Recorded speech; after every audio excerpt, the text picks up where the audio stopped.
Haleluya. Imana ni ubuzima bwacu kandi ni na byiza yuko tugomba kuyirata mu buryo bwose cyangwa ubundi. Waba ufite amahoro, waba uri mu bibazo, iteka n'iteka ugomba gushyira Imana yawe imbere. Kuko Imana yawe nuyishyira imbere, ibyo bibazo byose uzabicamo wemye.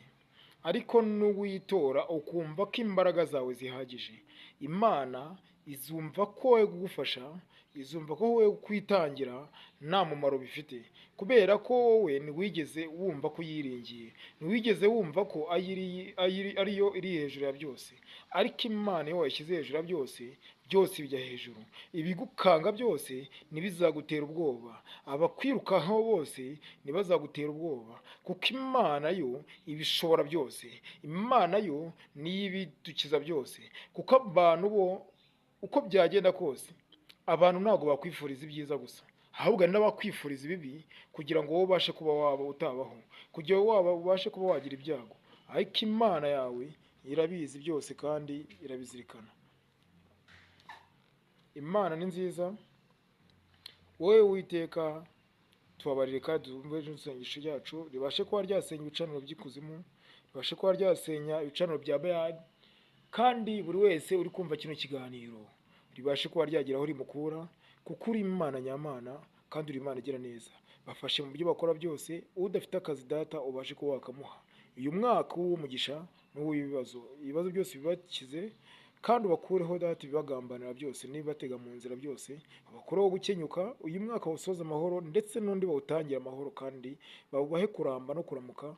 Ubahe umugisha mu byo bakora byose, ubahe umunezero, ubahe data ubugingo buhoraho mu izina ryawe Yesu. Uri Imana nyamana, uri Imana igira neza. Twabonye ko abagutakambiye bose ubafashije, twabonye ko abagutakambiye bose wagize ikintu bakorera. Uyu mwaka buri wese yinjiye muri gakondo ye, uyu mwaka buri wese umuhuze n'ibyiwe. Data turabigusabye kuko uri Imana nyamana, turabizi ko ari wowe uri hejuru ya byose data. Ibyo byose data turabivuga, data tubivuze dushikamye data. Turabizi ko data ushobora kubumbura data ijambo ryawe ryonyine rikabasha kuba ryahindura amateka. Twabonye ko data abinjiraga muri ariya mazi abo bose barakize. Wowe wabwiye ijambo rimwe ngo agende ngo arakize, data uwo wose yarakize.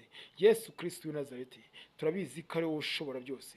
Uyu munsi ni umunsi w'icyumweru, ni umunsi tugiye guhimbaza iwe data.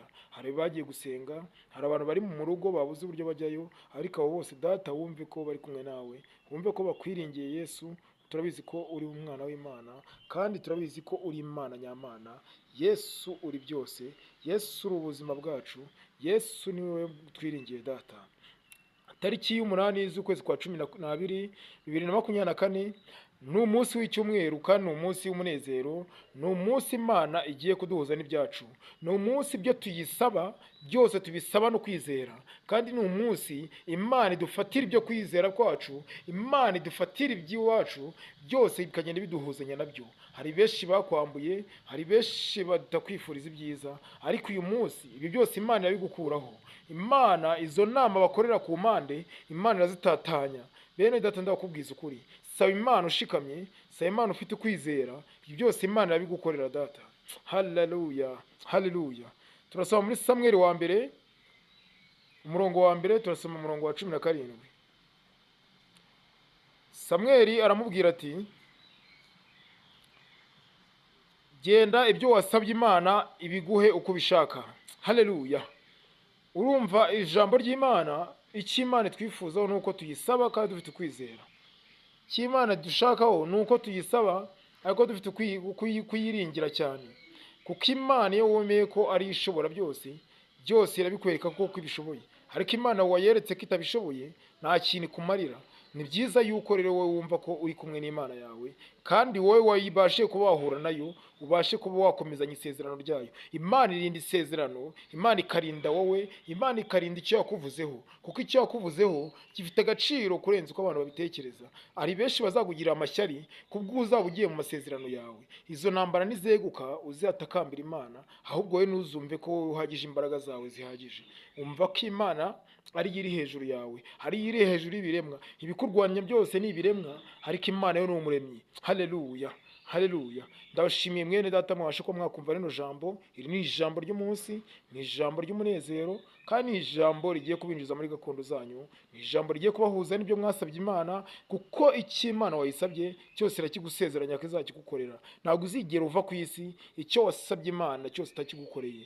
Imana ibakureho umwuka wo gukenyuka, Imana ibakureho umwuka wo kurimbuka, Imana ibakureho umwuka wose w'ikibi, Imana ibakureho umwuka wose w'icyaha. Haleluya. Ndabashimiye bene data, mugire umunsi mwiza.